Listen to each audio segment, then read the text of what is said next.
All right, well, I guess we'll actually get started almost on time. So welcome to 60 Minutes in Space for September. I'm Steve Lee, the chairman of the Space Sciences Department, and tonight you'll be hearing from me and Dimitri Klebe. And how many of you are here for the very first time? Okay, a few. Everybody else can go to sleep for just a second while I give the rules of the road. So what we always do is just choose a handful of stories in space sciences from the previous month or so and go through them in some greater depth than you've likely been able to hear about them in the newspapers. And then we'll have plenty of time for questions and answers at the end of the program. And typically what we do is divide them up by expertise. Dimitri is more of an astronomer, so you'll be hearing about deep space things from him or space physics type things. I'm a planetary scientist, so we'll be hearing about things close to home and or the human spaceflight programs. So we'll divide it up that way tonight, and I think without further ado, I will turn it over to Dimitri. Thank you, Steve. So I've got a few stories here for you. The one I'd like to start with is actually not a deep space story, but about a new capability that we now have in terms of doing scientific research. And I usually don't show launch videos. It's usually Steve who shows the launch videos, but I thought I'd show this one because it's a night launch, and these night launches are spectacular. So let's just watch one of these.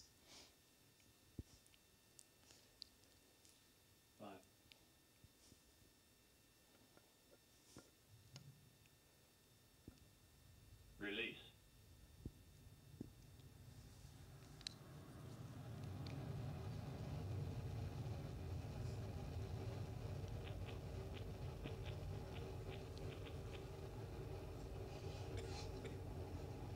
Lift off the Atlas V rocket and twin spacecraft on a mission to unlock the mysteries of Earth's Van Allen belts.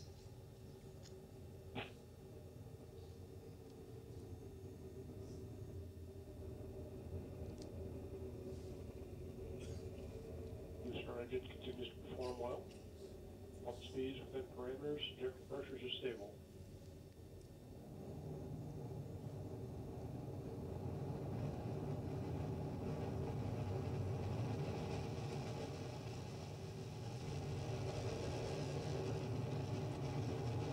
This review is our close control.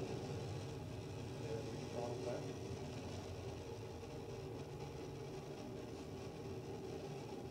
That's really cool. Correction that we did not throttle back. The roll program is complete. Coming up on max speed, ride rates continue to look good. Max speed. Okay, I don't know if you heard what the mission was, but it was actually, it's called the Radiation Belt Storm Probes. Okay, it's a hard one to spit out, but they talked about how they were studying the Van Allen belts, and this study's actually got a very rich history. Here's a picture of the namesake for the Van Allen belts here in the center, James Van Allen, where this discovery of these Van Allen belts was actually made. It was the first discovery of the space age.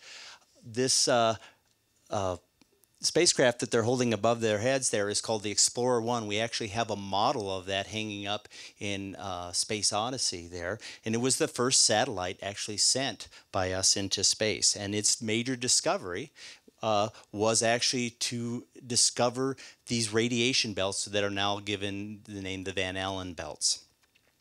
So, and here's the craft, which was a Jupiter C rocket, and this thing here is that little guy right up on the top of that launch vehicle. Now, what are the Van Allen belts? Well, they are actually belts of high energy particles that encompass the Earth. There's an inner belt and there's an outer belt here. These lines here are actually showing the magnetic field lines from the Earth here. And in the center belt, there's pretty much high energy protons that are wafting around there at very high energy, up to about 10 mega electron volts, which is pretty high energy. So they are dangerous for those who want to travel in these particular regions. And then out here in the outer belts, there's less energetic, mainly high energy electrons and some high energy ions like protons and some other heavier nucleus like the helium nucleus and some oxygen atoms as well. How are those actually created has been kind of a mystery since their discovery, but there's some interplay between the sun and the solar wind that it generates. It also has activity like solar mass coronal ejections and things like that that then impede upon the Earth and its magnetic field. And when it reacts with it, their magnetic field, for the most part, acts as kind of a force field, which deflects the high energy particles. But some of them find their way back down along magnetic field lines and start to populate these Van Allen belts. And we know some of them make it to the ground because these are the high energy particles that come radiating that make the auroral displays. So we haven't had any spacecraft really to study this phenomenon, and so this is kind of the first one where we're going to try to see what these radiation belts are doing. Now, we have noticed that they do change over time depending on solar activity, but they're not very predictable, so we want to have that kind of capability. Why else should we actually care? Scientists, of course, want to figure out everything. We want to know how the world actually ticks, but this has some practical applications as well. If you see where the belts are actually positioned compared to where we have our satellites, most of our low altitude satellites are actually orbiting within the inner Van Allen belt here. So like the space station. The geosynchronous satellites, which are mainly our communication satellites that stay at one fixed position above the Earth, are on the outskirts of the outer belt here. So if we're going to want to work out in space, we need to understand the environment. So a lot of what these probes are going to do is to try to understand that. If we're going to have people out there, we really want to understand what that radiation environment is about. And it mentioned that there are actually 2 spacecraft there. And this is actually just an artist's conception, though it really looks like a real image out there in space. The spacecraft are mainly outfitted with instruments to detect and measure these high energy particles as well as electromagnetic radiation that's occurring within the Van Allen belts. One of the challenges of these spacecrafts is since they're flying around within the Van Allen belts, they're hit by all sorts of radiation. So we tend to keep our satellites out of there. Well, what it does to spacecraft is it tends to reboot systems and things like that. So they had to take a lot more precautions with these spacecraft to put a lot more shielding on them so that their electronics were less affected. But they also had to put in the capabilities of rebooting the systems because they know that they're going to go down quite a bit. So they're going to be orbiting within the belts, both the inner and the outer belt. The reason they have 2 of them, they're identically outfitted with the same instruments, is to be able to see the variability. I mentioned that when we have solar storms and things like that, especially the outer belt, can flare up. Sometimes it flares up, sometimes it gets smaller, sometimes it doesn't do anything at all. But when it's going through those variable stages, if you've got 2 spacecraft that are flying in and out of that, you can actually measure it at one time and a little bit time later, so you can see what that time variability is all about. And ultimately, don't worry about how busy this figure it is. Ultimately, they want to figure out how all these charged particles enter the Van Allen belts. How are they depleted, and why do they go up and down? And so we can really figure out that radiation environment that exists within that space. So this just was launched on August 30th, and so it's going to be this new capability. Now, when I was researching this story, I came across this particular image, and I thought it was just very amusing to me and everything. This was an experiment that they did in 1966 where they actually recreated the Van Allen belts in a vacuum chamber. So you can see the person peering into the chamber. I'm assuming there's a port on this opposite side in which they took the image, and you can see these plasma belts that have been formed around there. And so I didn't look too much into the experiment and everything like that, but I assume they're generating a magnetic field that's comparable there and injecting particles into that field to see that they could actually be entrained within the magnetic field. I thought it was very amusing that they took the time to put the continents on their little Earth globe over here. And the next slide I'm going to show you is actually, they're just starting to take data, but one of the data that they brought back was one of their radio wave measuring devices. They can actually hear emissions from these high energy particles. In other words, the radio waves are emitting at audio frequencies. So I'm going to put that over the top of this image here. And so this next 30 seconds is actually 5 6-second events of these little particles. And so listen to this.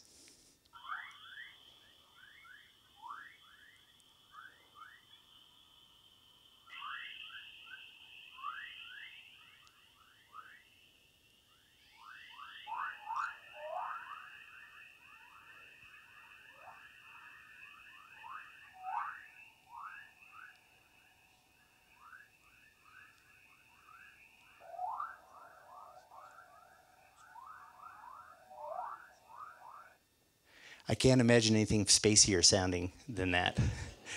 And it was so funny when I put this video in there, the program sticks a speaker up there, and it just, popped it down in the center. I've just found it hilarious, and especially with this guy over here listening to the sounds that were coming from there. So they've observed this phenomenon before. Radio operators can hear that. They call it actually the chorus, and you particularly hear it in the morning time. They call it the dawn chorus with like ham radio operators and such. Okay, so anyway, so the next steps here is to start collecting data and start to figure out what these Van Allen belts are all about. Okay, the next story that I want to do is actually more up my alley. This is a report on a project called the Dark Energy Survey Project. And for those of you who don't know what dark energy is, we all know that the universe is expanding. But a lot of you don't know that that expansion rate is actually is increasing. In other words, it's accelerating. The expansion is accelerating. So if I look out and see a galaxy, I will see that that galaxy is actually expanding away from me. But if I go out and observe it in 1 billion years' time, I will find that that same galaxy is expanding at even a higher speed from me. And that is kind of counterintuitive because we originally expected that it should have slowed down due to the gravitational attraction of all the galaxies within our universe. But the mechanism which we invoke to explain this phenomena is called dark energy. And for all we know right now is energy associated with vacuum space and causing that space to expand at an ever-increasing rate. So the Dark Energy Survey Project is actually a telescope, this one that you see here on Cerro Tololo, called the 4-meter Blanca telescope. It's a relatively old telescope, built or finished in about the 70s and everything, but they have re-outfitted it with an instrument out here on what we call the prime focus of the telescope. This probably is the most incredible camera that's yet to be built for astronomical observing. Here is the camera, and again, it's put out here on the secondary. Here's an actual image of that telescope, 4 meters across, so about a little over 12 feet across in terms of its mirror. It's not the biggest telescope in the world, but it's certainly the biggest one that sports such a camera like this. Now, the thing that's a big deal about this camera is here is the CCD array that makes up, and here's a person you can see for scale here. It's made up of all these different tiles. Each one of those tiles is essentially a 10 megapixel camera. So they have enough tiles on here to make a 580 megapixel camera, which is the largest format camera that we've ever had working on the sky.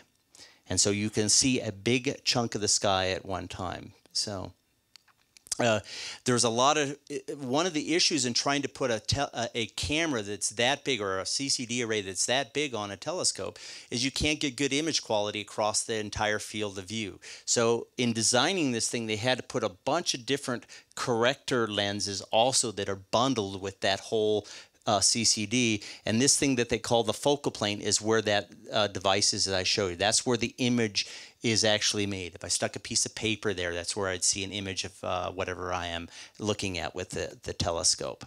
The other interesting thing there, when you have such a big camera, is this thing has filters too. So this is just a picture of how big the filter changer is on this to go through the different filters.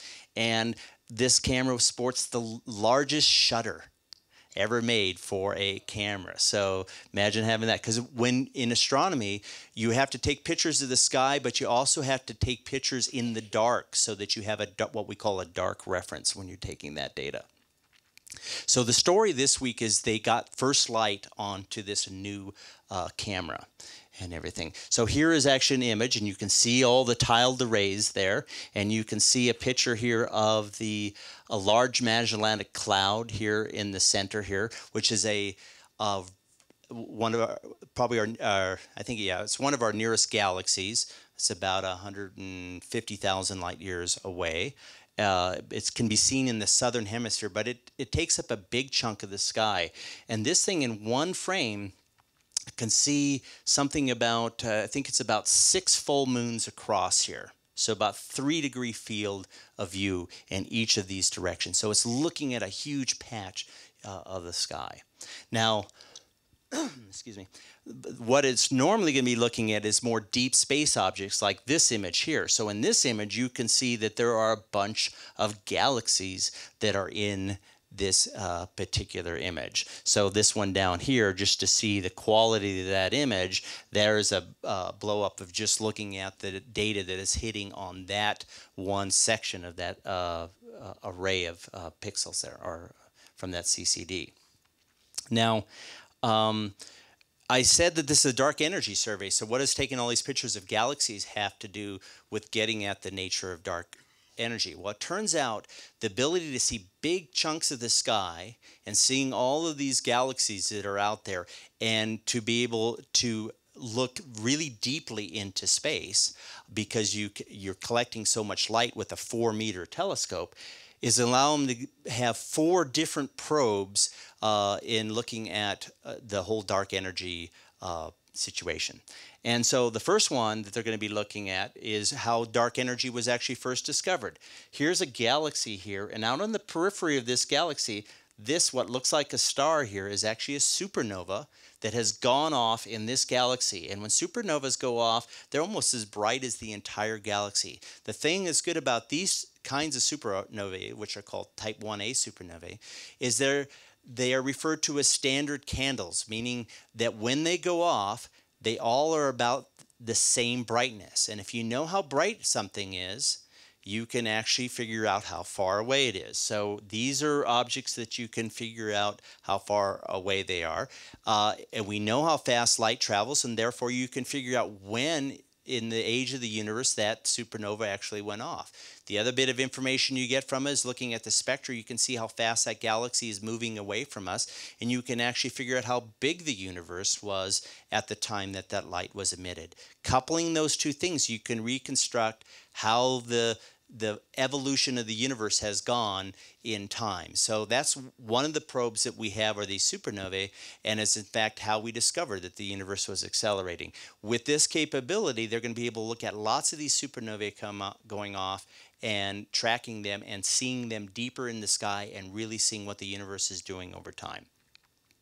Another one, which is a little bit harder to explain, those of you who've heard me talk before, I love talking about the cosmic microwave background radiation, which is that little picture right over there. But this is the most distant light that we can see in the universe. And it was emitted from the universe when it was only 380,000 years old. The universe now is 13.7 billion years old.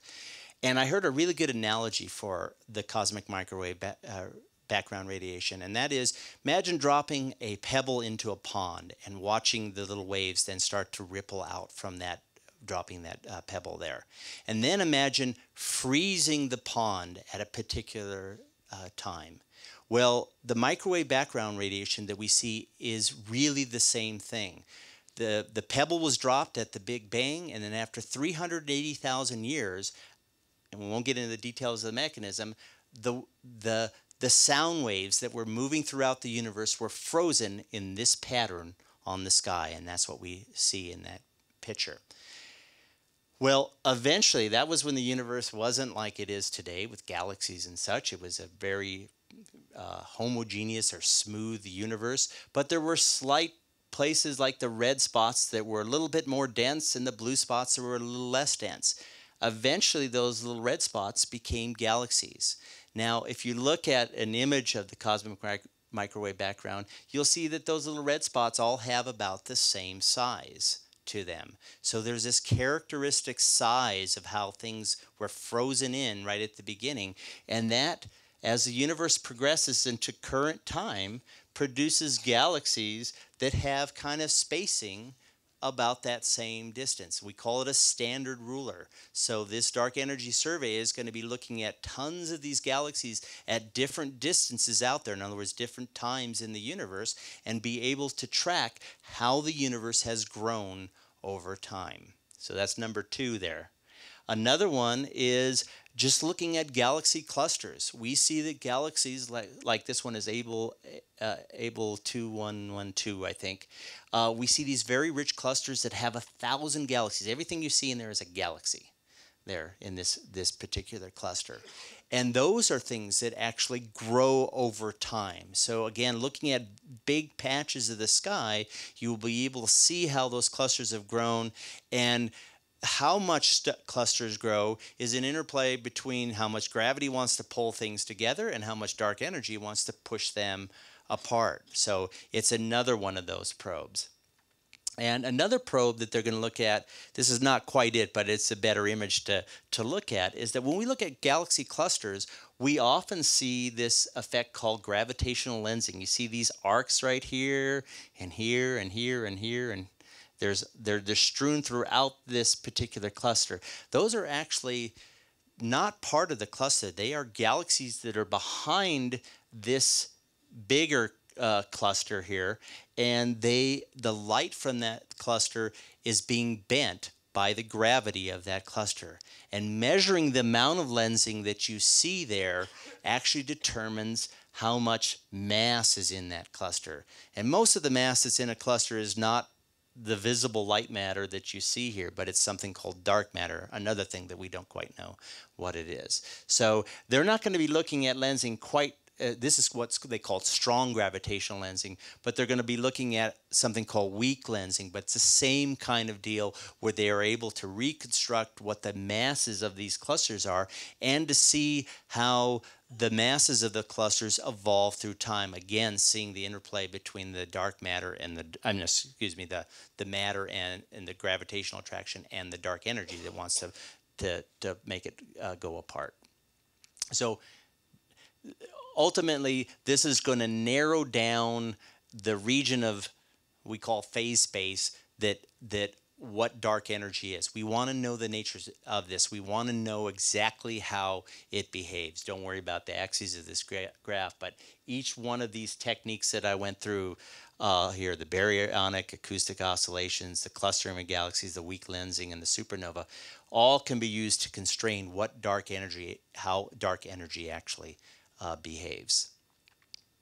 Okay, and my last story, somewhat related, was actually the discovery of a cluster of galaxies that has a behavior like we've never seen before in any other clusters there. It's called the Phoenix cluster. It's found in a southern constellation called the Phoenix. And here is a picture of it here that's a combination of visible images, which are what you see out here in the inset here. So all these little fuzzy spots and things like that are galaxies. It's a cluster of thousands of galaxies, just like the ones that I just showed you, except for you're only seeing the brighter ones in here. This pink glow here that you see in here is actually the emission from X-rays in there. And the X-rays come from million-degree gas that's in this particular cluster of galaxies. This cluster is putting out more X-rays than any other cluster of galaxies that we've ever seen before. So there is a lot of gas in this particular cluster. In fact, the gas actually, if you put all the mass into the galaxies, it wouldn't nearly make up the amount of mass that's made up in the gas. And of course, dark matter is even a larger contribution. I found it actually fairly interesting in terms of how they found it. Here's a bigger picture of the cosmic microwave background radiation, but this galaxy cluster was actually discovered by the South Pole Telescope that's looking at this particular radiation on a very, very fine scale and watching little kind of perturbations that don't quite look right, which are sensing the bending of the cosmic microwave background radiation around these clusters. So it's a way of detecting these large clusters. So it was detected first with that South Pole Telescope, and then they put the optical telescopes on it and the X-ray telescopes of Chandra there. The thing that's very peculiar about this cluster galaxy that we've never seen before is if you look into the center of this, the central galaxy here, which we often call the compact dominant galaxy, is actually blue in color, which means it's forming stars there. We have never seen a galaxy, a central galaxy in a cluster form stars at this rate. In fact, it is forming stars at a rate 20 times greater than any other central galaxy in a cluster. It's not the highest star forming rate that we've ever seen. We've seen some other ones, but those are galaxies that aren't part of a central cluster like this. So what is the mechanism of what's doing it is that the gas that you see in here is cooling, and it is falling to the center of the galaxy and forming stars at this prolific rate.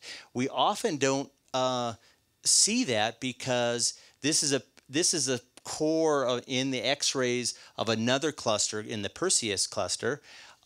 We have a big black hole that's in the center there, that's billions of solar masses, and it often creates so much havoc that it heats up the gas, not allowing stars to form within the central regions of these clusters. So for some reason, that mechanism is not working in this particular cluster. And so this is just a illustration, is actually my last slide here, of the central galaxy here, where this gas from the outer regions is falling in and cooling and forming stars. Now, why they're forming along these kind of filamentary structures here in this artist's illustration, I'm not sure. They didn't ever explain that. But like I said, we've never seen another cluster do this before. It actually cannot continue at this rate because as it falls in, it's actually feeding the black hole that's at the center of this. And the black hole in the center of this is at 20 billion solar masses, and we don't see anything much heavier than that. So we don't think that this phase will actually last more than a few 100 million years. I know that sounds like a long time, but that's a short time in the evolution of galaxy clusters. So it's another picture in the puzzle of how clusters of galaxies evolve. And I just find this very exciting. We're just getting at the heart of unlocking the mysteries, basically, of how this universe works. Thank you.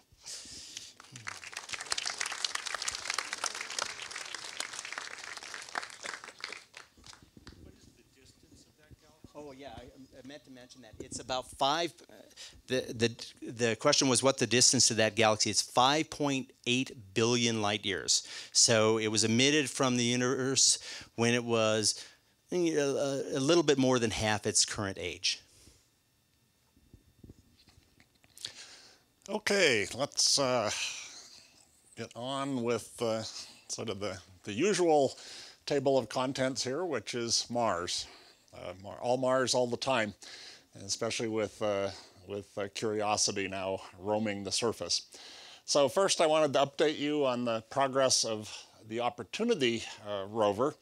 And so today is day 3077, We'll be coming up on the 10-year anniversary, I'm sorry, the 9-year anniversary in January.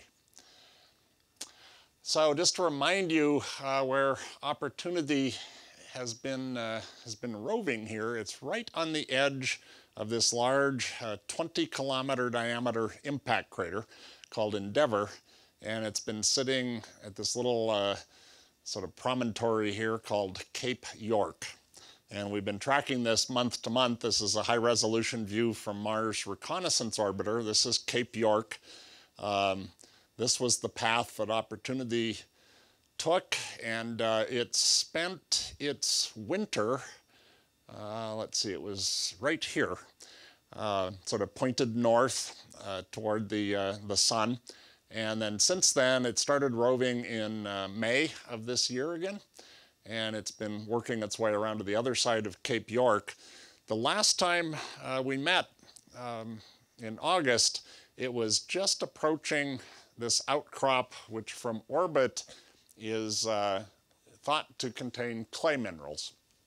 And they've now moved up onto that outcrop, and they're very busily studying the rocks. And I just had a meeting in Boulder a week or so ago, and there were some folks that work on the Opportunity mission, and they said there's this very healthy race going on between Opportunity and Curiosity right now. If you've been paying attention to Curiosity, the reason they chose the landing site was the detection of clay minerals in Gale Crater where they landed.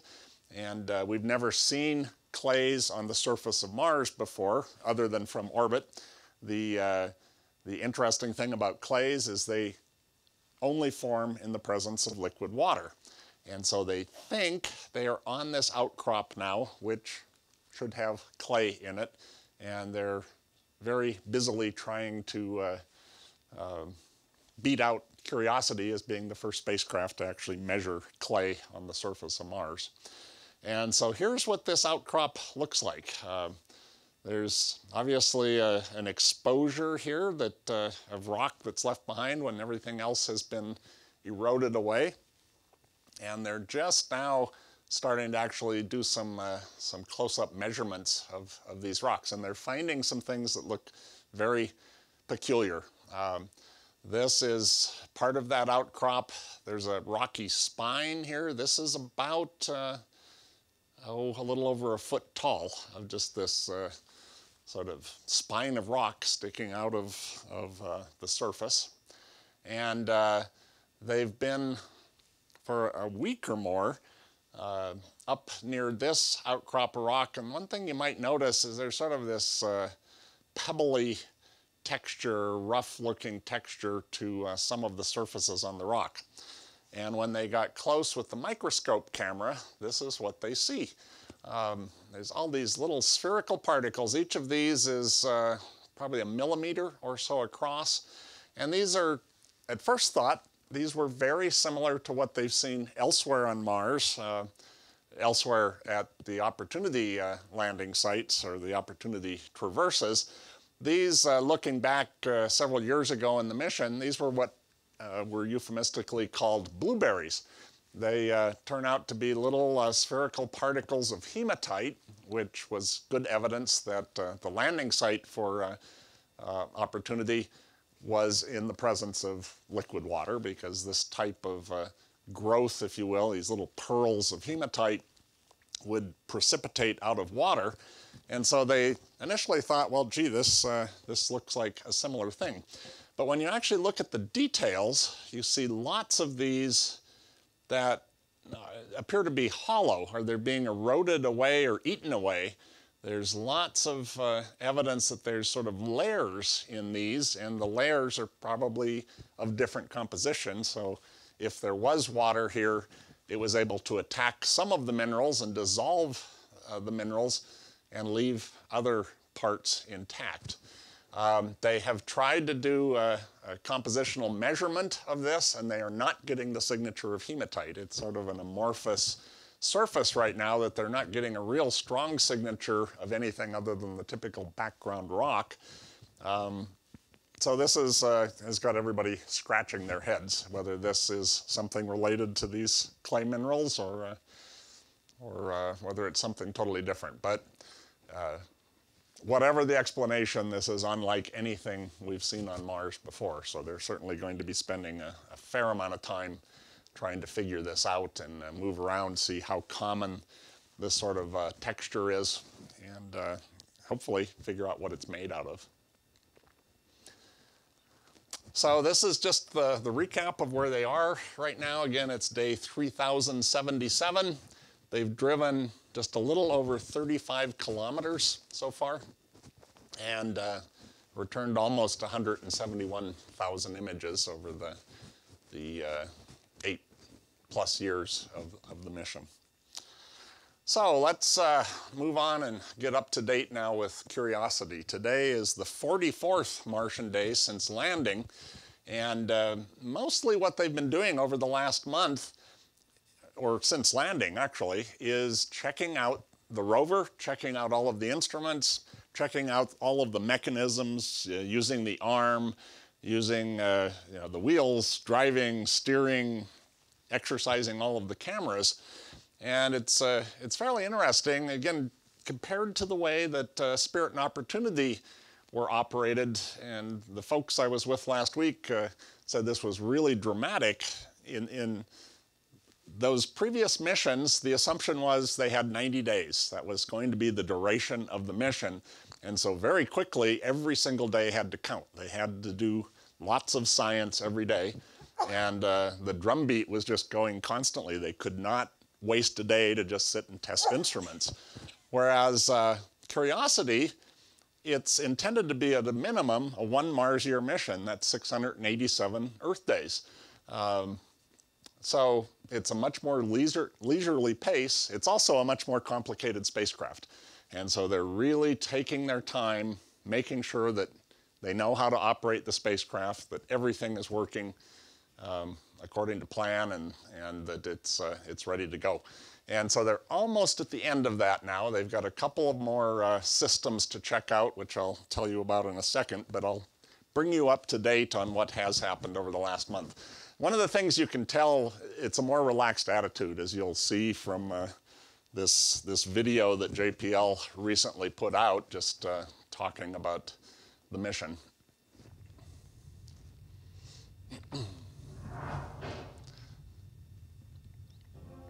Greetings, my friends. We are all interested in the future, for that is where you and I are going to spend the rest of our lives. And remember, my friends, future events such as these will affect you in the future. You are interested in the unknown, the mysterious, the unexplainable. That is why you are here. And now, for the first time, we are bringing to you the full story of what happened on that fateful day.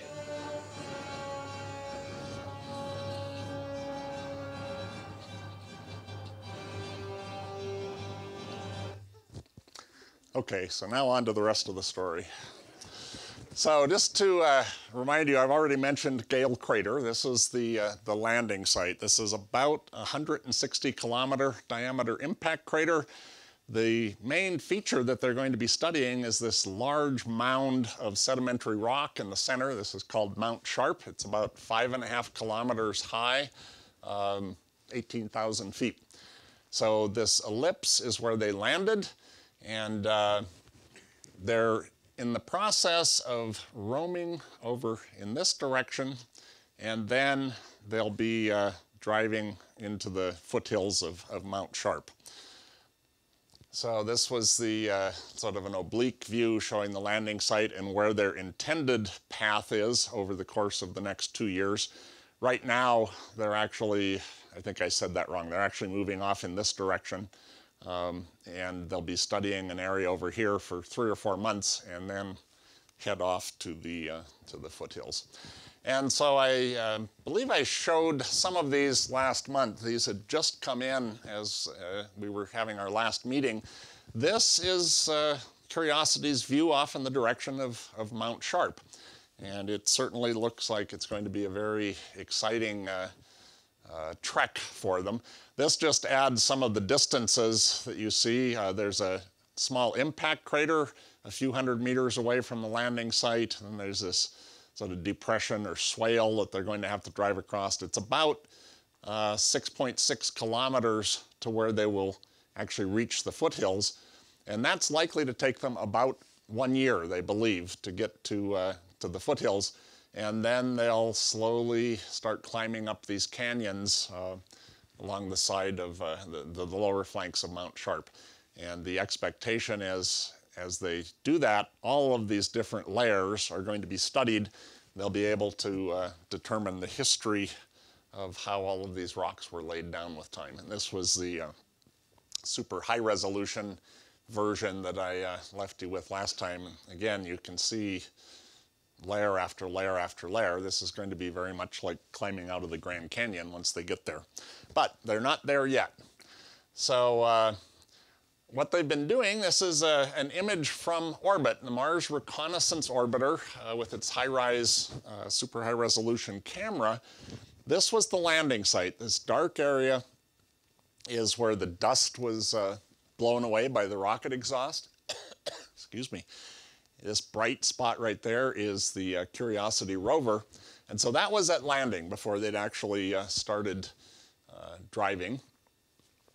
This was another image they returned of some of the debris left over from the landing process. This was the back shell of the spacecraft. There's the parachute laying on the surface, and this dark splat is where the back shell came down at relatively high velocity and sprayed material across the surface when it hit.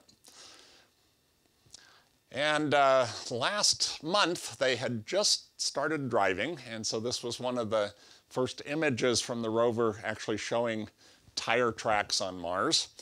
And so what they've been doing is driving, staying in place, exercising the instruments, driving a little bit more, and repeat as necessary. And so here's where they were up to the beginning of this month. The landing site is now called Bradbury Landing. It's in honor of Ray Bradbury, the science fiction author. And so here was the path they'd followed up through day 29. The path that they're on is to get to this location called Glen Elig. And this is a junction between 3 different types of terrain. There's this very bright material. They think this is part of an alluvial fan that washed down from the crater rim that's off to the north. So this would be sediments and debris that got carried in by a flow of water. This is the type of material that they're already sitting on. And then this, they don't know quite what it is, but it obviously looks different. And so by being in this location, they'll be able to access all 3 terrain types. They expect to be, once they reach this is about 450, 500 meters from the landing site. Once they get there, they expect they're going to be there until roughly the end of the year. Before then, they turn around and start roaming down to get to Mount Sharp. So this is a fairly interesting image. This was taken the beginning of the month from Mars Reconnaissance Orbiter. So there was the landing site. There's Curiosity, and there's the tire tracks left behind that you can actually track it across the surface because it's disturbing the bright dust. So we'll have relatively frequent updates like this where we can actually see the path with time. I'm sorry, I'm a little ahead of myself. So I wanted to show you a couple of news reports that JPL is putting out. They're doing one roughly every week now. And so this will bring you up to date on what they were doing in the early weeks of the month. And then I'll show you some of the actual images from those activities. And then we'll move on to the more recent results.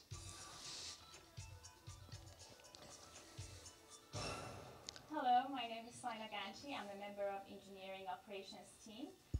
This is your Curiosity rover update. A couple days ago, we performed some atmospheric measurements with our instrument SAM. Scientists are going through the data at this point, and I'm very excited because since Viking mission, we haven't had any instrument on Mars that can tell what is the composition of the Martian atmosphere. We also received these color, beautiful high-rise images. They show clearly the back shell, the site where the descent stage crashed, and also very cool, you can clearly see the rover tracks on these images. Our goal is to get to Glen Elk, which is 400 meters to the east of landing sites. We have been driving for several days now. So on Sol 29, we finished another successful 30-meter. We are going to park here for another 7 days and check out the arm and the instruments that are located on the arm. As you know, the arm is loaded with science remote sensing instruments, and also it has a couple of tools that will help us to acquire sample from Mars and from rock and deliver them to the SAM and Kennen instruments. So that was your Curiosity rover report. Please check back with us for more updates. Okay, so these are some of the results now. This is an image of the arm, the end of the arm, taken from the cameras, the mast cams, the cameras on board the mast that sticks up from the rover. This is the microscope camera called MALI, the Mars Hand Lens Imager. And just for scale, this is something that impressed me when I heard this. This rotary structure turntable on the end of the arm, this is the size of a garbage can lid. And it weighs about 75 pounds. So you can imagine having something like that on the end of your arm and trying to move it around with any kind of precision. And so that's what they're really trying to do, is make sure that they have very precise controls, that it goes exactly where they want it to go, and they want to know that they're not getting close to banging into some other structure on the spacecraft when they move it, and they're doing all of that practicing. So anyway, this is another one of the cameras on board. The hand lens imager can focus down and act as a microscope, or it can focus all the way out to infinity, so they can use the arm as a means to move around and take pictures of various parts of the rover itself. It's got a dust cover on it, which is sort of a trapdoor type thing with a clear glass on it. They needed that during landing to protect the optics from the dust that they figured would be kicked up by the rockets. But also this sits right next to the drill, which will be drilling into rocks, and when that happens, a lot of dust is going to be generated. And so this is the only camera on board where the dust cover can be opened and closed. These bright spots you see here are LEDs that when they're down near the surface, they can illuminate the surface so that they're not in their own shadow, which should help a lot. So that's from the rover itself looking at the arm, and then they've been using the MALI camera to look back at the rest of the rover. And so that's what the mast cam looks like. This is sort of that same image, or it's the MALI camera looking back at the camera that was taking a picture of it in that previous slide. This is looking through the dust cover. And so obviously it's quite dusty. And then when they popped open the dust cover, things get much, much clearer. And so this is a calibration target on the rover itself just for this camera. So it's got color patches that they can use to calibrate the colors. It's got sort of a focus chart that they can image up close and make sure that everything's performing. And it's got a 1909 Lincoln penny embedded in it. And that's what that looks like a little closer. That was just sort of the principal investigator of this camera is a coin collector, and he's also a history buff. This was the first year that Lincoln pennies were minted, and it was, this is a very rare penny. I guess it's worth a pretty penny, so to speak, and he sent it to Mars and is using it as a calibration target. So this was minted on the 100th anniversary of Abraham Lincoln's birth. And so this next image now is getting very close with the microscope camera. And the interesting thing, you see these little specks. Those are actually pieces of sand that were kicked up by the rocket exhaust, and it's clinging to the penny. This is pointing the microscope camera down at the ground. This is from a meter or so off the ground. I believe that rock is something like 10 centimeters across. So that was a good test just to say that yes, they can focus at that kind of distance. And this is more often than not the type of images we expect to be getting back, although probably much closer. And then this was an interesting exercise where they took the arm and moved it down near the surface and looked back at the rover. So here's 3 of the wheels with lots of dirt clinging to them. This is looking a little bit higher. These are some of the hazard cameras on the front of the rover. And then when you combine all those, they got a nice mosaic of looking at the front and bottom of Curiosity. This type of capability, of course, would have been very useful on the Spirit rover when it got stuck and possibly high-centered on a rock. They really didn't have the capability to look under the rover with any kind of good in-focus optics to diagnose the problem. So that's just sort of cool that they're able to do that. And one of the other things they've been exercising, these are the 2 chemistry experiments on board, and they have ports that materials have to be delivered to be ingested into the experiment to do the chemical analysis. They have doors that open and close over those ports, and so they've been exercising those doors just to make sure that they work properly. So with the microscope camera, or the HenLens camera, they got close. This is one of those doors. And then when they pop it open, this is the interior of the funnel that they deliver samples to. There's a mesh, a wire mesh here that they dump either soil or powdered rock into, and then they vibrate that, and it acts as a sieve. So only the finer material gets through, and then they can clean all the clumps of larger material out and use it over and over. So here's just an animation of all of the activities on just one day of the arm. And you see how many contortions it goes through to do these various activities. So what it's showing now is imaging from the Molly camera.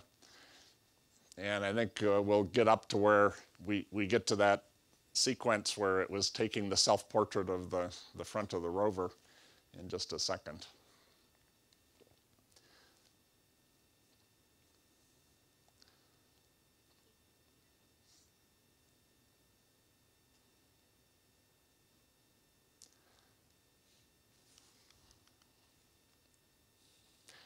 Okay, so you get the idea. There's lots involved in moving this around. You don't just say, go there. Each of the joints on the arm have to be coordinated and done very carefully.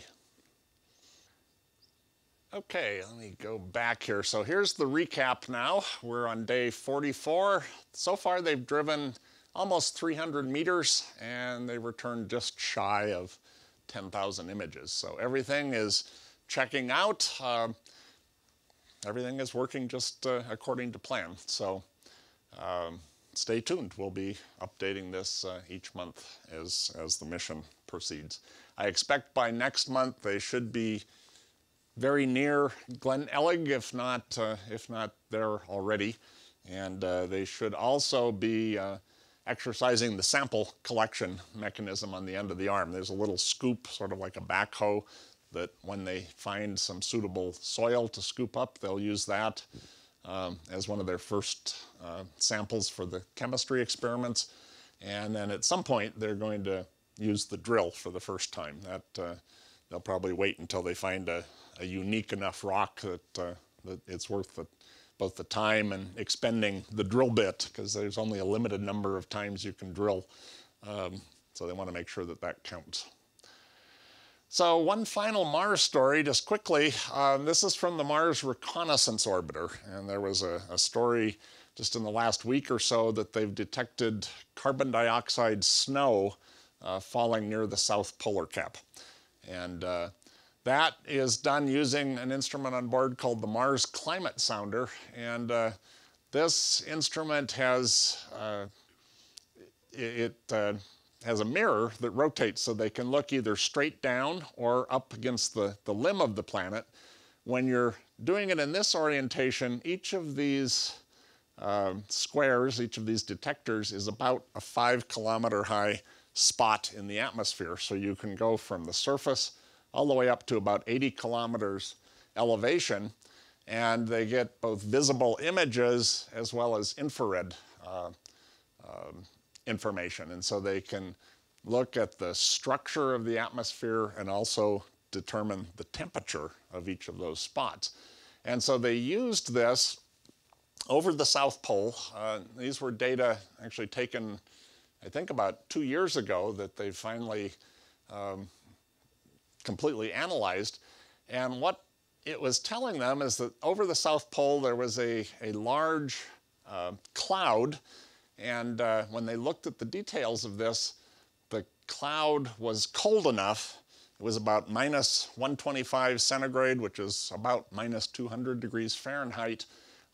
It was cold enough that there would be frozen carbon dioxide in that cloud.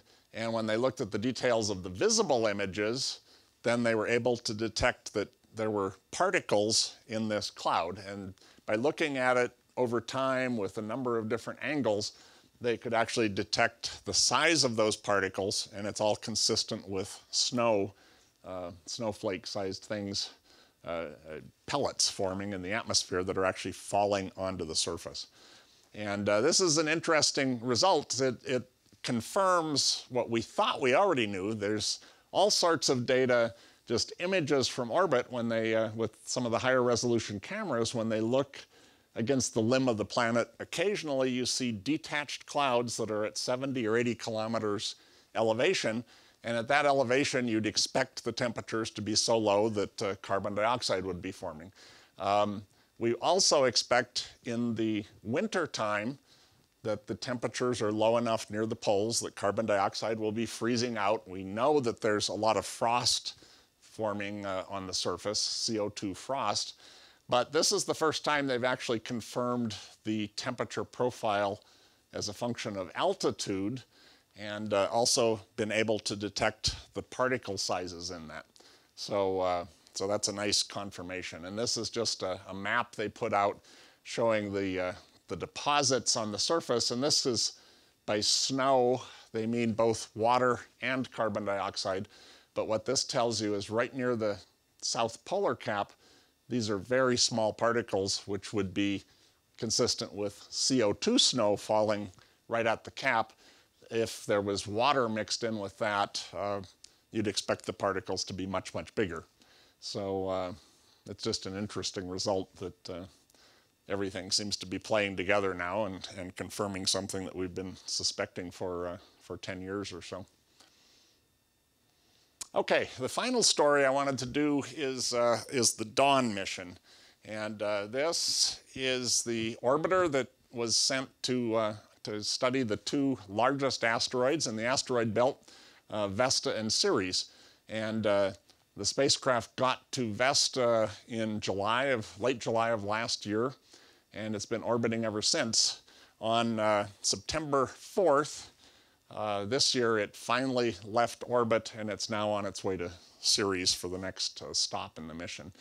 And so just to put these objects in context, here's Mars, which is about half the size of the Earth. Mars is a little bit larger than Mercury, larger than the Earth's moon, and then we have Ceres and Vesta.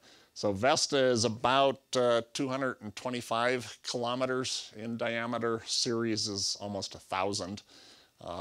So they're sizable for asteroids, nowhere near the size of any of the more major bodies in the solar system.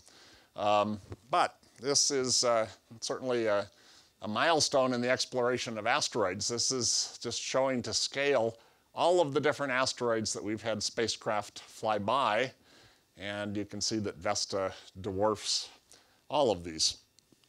And so here's just a quick animation to remind you of how this mission has proceeded, how it was launched, and what it's going to be doing in the future. And so here's where the spacecraft was launched back in 2007, and it did a flyby of Mars to get on the right trajectory to get out to Vesta. And it reached Vesta in July of last year. And it went into orbit around Vesta, and it's been returning just a treasure trove of data. Originally, it was scheduled to leave Vesta in July, and they actually got an extension of a couple months since it seemed like they had enough propellant on board to continue the mission a little bit later than expected. And so it will arrive at Ceres in February of 2015, and then orbit Ceres for about a year or so, in the same way that it has been orbiting Vesta.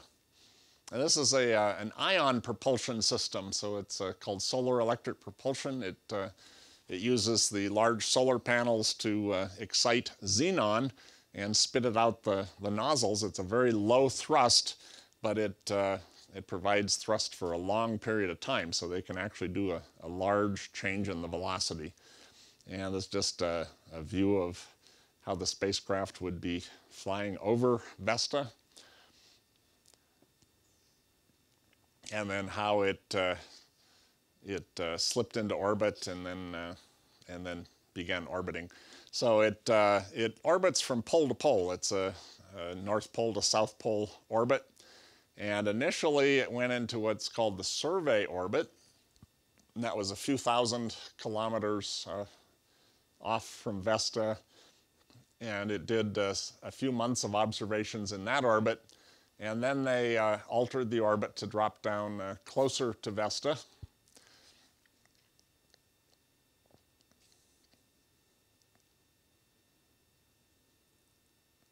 And they did that type of orbit for a number of months, and then they actually got into an even closer orbit. I'm not sure if the animation is going to show us that or not.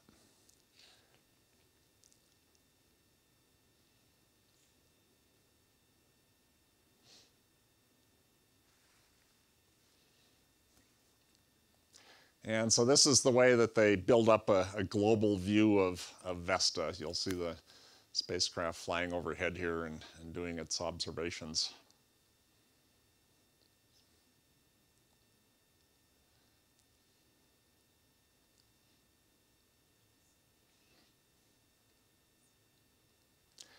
So they've had a little over a year to completely map the planet, and so here's just another view of it arriving last July.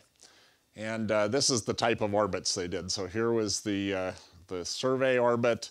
There's the high altitude mapping orbit that's about 1,000 kilometers off the surface. And then they dropped into a low altitude mapping orbit to do even higher resolution observations. And then they slowly climbed back out to a high altitude orbit again, and then a survey orbit. And from there, they spiraled out away from Vesta. And so here's one of the final images they returned as they were getting ready to leave. And then there's a nice animation here just showing the close-up views of much of the planet. Sorry, I'm one step ahead of myself. This is a topography map that they returned. This is the South Pole, the North Pole, and blue is low. And so both poles have fairly large impact basins right at the poles. And then there's all these interesting grooves near the equator, and obviously lots of craters. And so here's the sort of the farewell portrait, as they're calling it, of Vesta.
Okay, you can take your fingers out of your ears now. All right, so September 4th is when Dawn exited orbit from, or escaped from orbit around Vesta, and this is its final image looking over its shoulder, looking down near the North Pole. So there's obviously a lot of, just a treasure trove of data here. It'll take many, many graduate students and their advisors to work through this, but they've got a few years until they reach Ceres.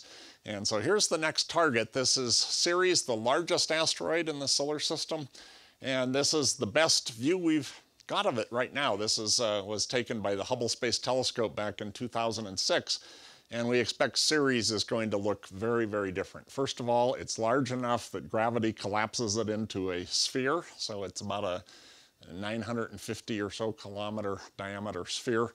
And looking at Ceres, we see lots of bright spots, some darker spots. The bright spots are water, ice sitting on the surface of Ceres. And so just off the bat, we know that this is a very different world. We didn't see any water on Vesta. It looks like it's mostly volcanic rocks. So this is going to be an amazing object when we get to it.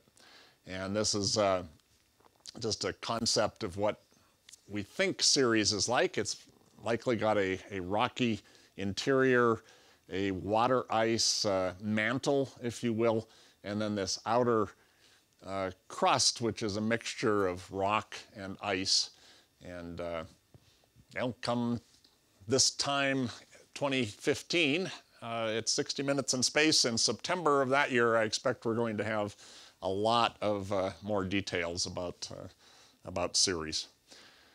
So that's the show for tonight, and I just want to remind you, next month, once again, we're going to be 1 week earlier. If we went on the 31st, you'd all have to be bringing your Halloween costumes, and so we'll give you that time with your kids and grandkids or yourselves, and you can also bring lots of good candy for us. So I think I'll get Dimitri down here. We're going to, Greg Mancari is going to switch over to the planetarium system in just a minute.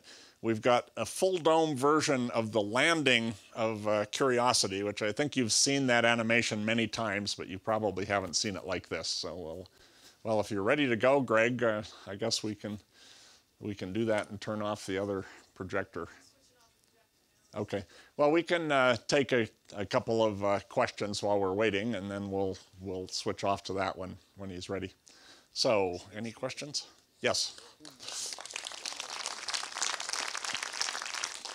I like that music.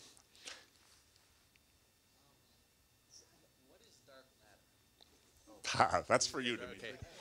So what the question is, what is dark matter? And I talk about dark energy, which is even more obscure. Dark matter, we know its properties. It acts like regular matter in the sense that it gravitationally tracks other matter, both ordinary and dark matter, but it doesn't interact with ordinary matter. In particular, doesn't interact with light, so it doesn't emit any light. At least it weakly interacts, so we don't actually see it.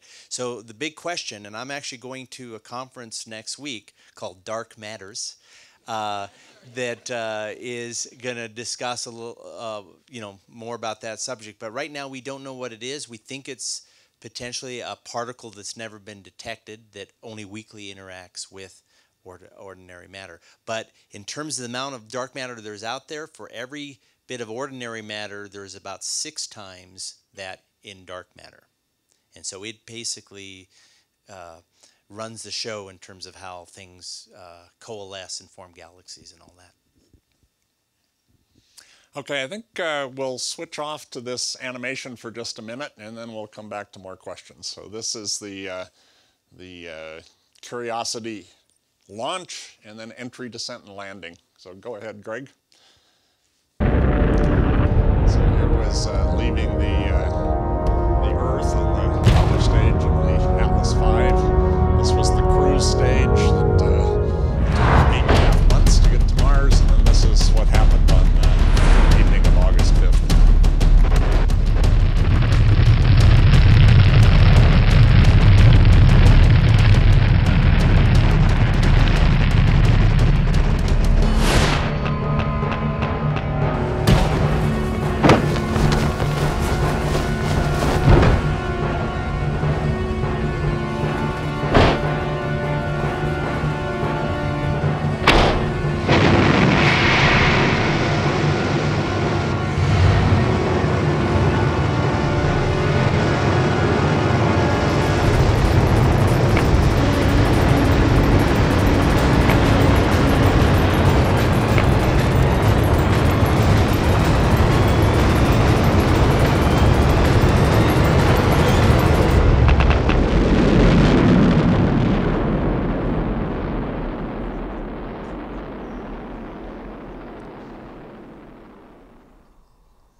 Next time I see that, I'm not going to stand so close. I just got landed on. They should Okay. have shown it hit the ground, though. Yeah. More questions? Anyone? Yes. Where will Opportunity hibernate? So that question says you've been paying attention. Every Mars year, and it just exited its 4th Mars winter, they always hibernate in quotes by getting on a slope that points it towards where the sun is going to be in the wintertime, and that increases the solar input to the solar panels. I don't know exactly where they're going to be when they get to that point. They've got almost a year of good power situation. They're just entering the mid-springtime on this location on Mars right now. So they've got until probably June or July of next year before they have to worry about hibernating again. And I don't think we'll know until that time where they're going to be, because it all depends on how quickly they can get there. But once they get within a month or 2 months of when they really have to start worrying about that, they start looking at what all the slopes are that are in front of them, and then they'll get on a north-facing slope and essentially sit there for the winter time. Yes?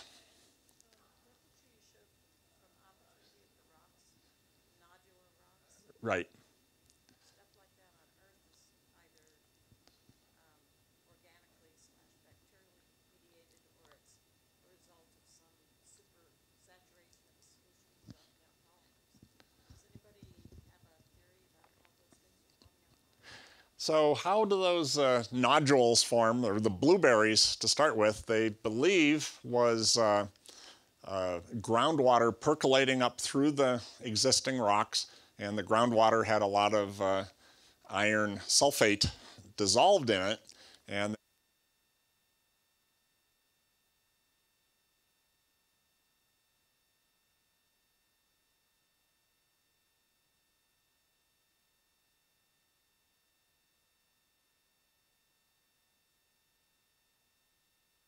the little star that could. The material precipitates out of the water. I don't think anyone is of the opinion that this is organically caused. The difference is the new nodules that they're seeing, they're not just spherical particles. They look like they're sort of layers in these particles, and some of the interiors of them have been eroded away. And so that's something they're... Well, I don't think we have any kind of instruments that could really detect that sort of activity, but they do have the alpha particle X-ray spectrometer on board Opportunity as well, so they'll certainly be doing their best to determine what those little spheres are made out of, and hopefully they're going to come up with an answer that says either they're very similar to what we've already seen, in which case that says that the conditions were different, or if they're a different composition, then that will tell us something interesting as well. So they're going to be spending a lot of time studying this, but that was a surprise when they saw that. Yes? What's the smallest magnification that they can get from the microscope that's on board? On board Opportunity or Curiosity? Curiosity is about 100 power hand lens, so it's about 10 times better than what's on Spirit and Opportunity. And boy, off the top of my head, I don't know what the smallest thing they can see. It's something better than 10 microns, but I'm not recalling exactly what the limit of resolution is on it. So we'll get that to you next time. Anyone else? Yes. Is this working? Oh.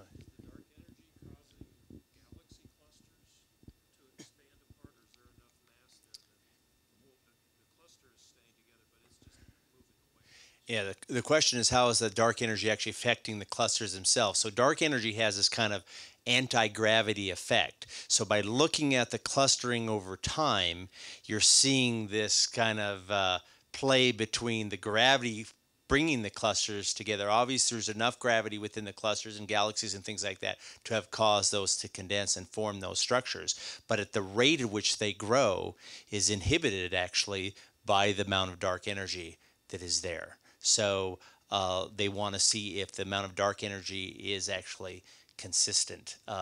Well, they want to see what the nature is. How is dark energy being involved as time has progressed? Every bit of evidence we have right now about how dark energy works is that it acts very much like Einstein's cosmological constant.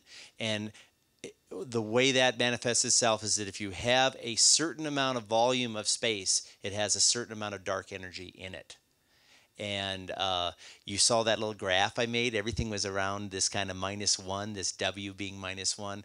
If it is exactly that value, it behaves just like the cosmological constant. And but if it's different than that, it shows a different nature of the way dark energy works. But in general, what you were getting at there is that, yeah, dark energy keeps them from actually clustering as much as they would without it.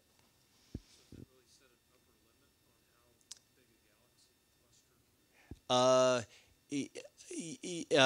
Actually, I think it does actually set an upper limit because you actually, when as the universe continues to expand, it gets more and more rarefied, and you don't have any more galaxies anymore to actually form these clusters of galaxies. The space is now expanding from that, so the distribution and size of the clusters that you see will be different with dark energy versus not dark energy.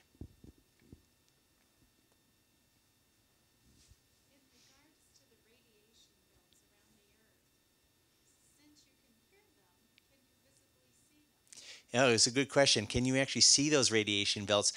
You cannot actually see them, and so this it's very interesting that they're out there, and you saw the size of them. They're, much bigger than the Earth, and so if you had the kind of eyes to see those, they would be very huge structures on the sky. So what they're hearing in there is that when you have charged particles moving around, they are creating electromagnetic waves or radio waves, and that's what they're detecting while they're in there. And they are emitted from those as well.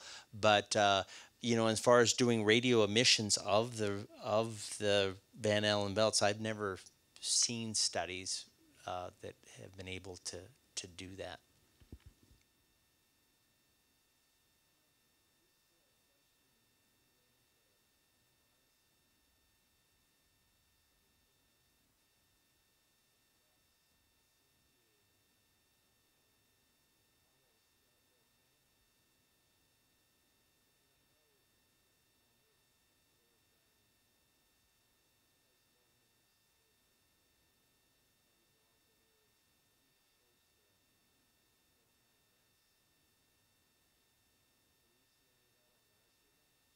Okay, so first of all, we're seeing lots of volcanic rocks on Mars, lots of basaltic rocks, and the question is, could those type of environments have organisms living near them? And the answer is maybe. But this spacecraft does not have the type of instruments you need to detect those. What we're looking for is the environment that could support that type of activity. So they're looking for evidence of what the chemistry was when those rocks were formed, what the other types of materials would be that would allow you to support life. So they're in particular looking for evidence of carbon compounds in these rocks. And if they find things that are suggestive that they're habitable, is the sort of buzzword now of being able to support life, then subsequently we can go back to those same sorts of mineral-rich areas and look at them with the appropriate type of instruments to actually see if there's any evidence that there either were or are organisms living there now. Not a very satisfactory answer, but that's the best we can do. We should add that the volcanism is not going on now. So in terms Correct. of things like So Mars at one point was very volcanically active. We see these huge volcanoes like Olympus Mons that are the largest mountain that we know of in the solar system. Much of the surface looks like it was flooded with basalts and volcanic flows, and then subsequently they got broken up with impacts coming in and spraying the debris everywhere. And so that is undoubtedly the most common type of rock that we have seen on Mars so far is related to past volcanism. There's no evidence that those volcanoes have erupted any time in the last several 100 million years. There's certainly no evidence that there's any hot spots on Mars right now where potentially there is active volcanism. So it's something that happened in the past.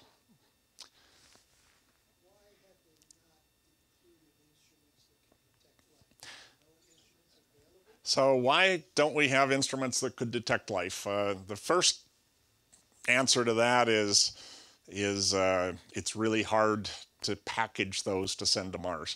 The type of instruments that we've got on Curiosity, if you had some of these, like the chemistry experiments in particular, on Earth, those are the type of things that would fill a really good-sized laboratory. We've shrunk them down to something the size of a microwave oven. And that's a very difficult thing to do. It's a very expensive thing to do. So for the type of instruments we would need for this next step, you want to have some assurance that you're going to find something, first of all, before you go to all of the expense and the technological effort to send them to Mars. So this is a logical step. The last mission, Spirit and Opportunity, their goal was follow the water and find the water. They've got good evidence that there was liquid water on Mars based on those missions. The mission for this now is find the carbon. And that tells you that not only did you have water, but you have nutrients that would be necessary to support life. If we can find that and make a really credible story that, yes, this is the type of environment where life could have existed, then we figure out what the next step is, which is to get the type of instruments we'd need to detect past life and present life. So it's all, it really comes down to both budget and schedule, as well as where technology is right now. Boy, I'm not sure I would be able to give you a very good answer to that, but lots of very different mass spectrometers that could be tuned to the stuff that's in living organisms. Things like what Viking had way back when of if you want to look for existing life, you want to be able to culture that and detect the metabolism of it. And so that's another whole suite of instruments where you can collect the samples, you can provide them with nutrients that, based on what we found on the Curiosity mission, for example, would allow those organisms to grow and metabolize whatever's in the nutrients. So it's a whole different path that we would have to go down. And I think there's lots of arguments on what would be the best thing suited for Martian life. And without knowing what the conditions are, I think we would very possibly, if we did that right now, you would send the wrong instruments. You wouldn't be able to detect it. So, yes. You, Cooper. So regarding the Van der Waal, The Van Allen belts. you said they were sending a noise. I mean, it's not like an actual noise. It's a noise on an electromagnetic signal. Yes. So in other words, the modulation of the electromagnetic waves that they are measuring are producing, modulations at audio frequencies.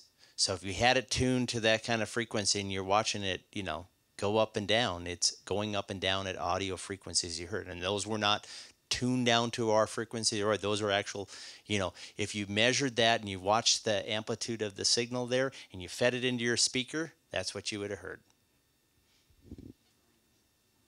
They were really cool spacey sounds. I meant to, I'm a big fan of The Forbidden Planet. You remember anyone who see that movie back in the 50s? And just the coupling of that image and those sounds just took me back to that movie. Okay, well, we've run way over time tonight, so I think it's time to stop. But just a couple of advertisements for the future. On Friday, we're getting the full-scale model of the Curiosity rover delivered, so come in on Friday afternoon or Saturday or any time after that, and you'll be able to see Curiosity in its full-scale glory. We'll have it until the weekend after January 1st. I think that's January 7th or 6th is when we send it back. So that'll be a really cool thing to come in and see. So our next 60 Minutes, I think, is on the 24th of October. If all goes according to plan, I'm going to be in Russia to watch a launch of the next crew to the space station on the 23rd of October. If we have a decent internet connection, I'll do my best to get a picture back from the launch, and whoever's doing 60 Minutes in October, since I won't be back on the 24th, we'll be able to show that to you. I'll have a full report of that expedition in November. So give us something else to talk about other than just Mars all the time. And all, whatever you did, dark matter, dark energy, whatever. So thanks a lot, and we'll see you next month.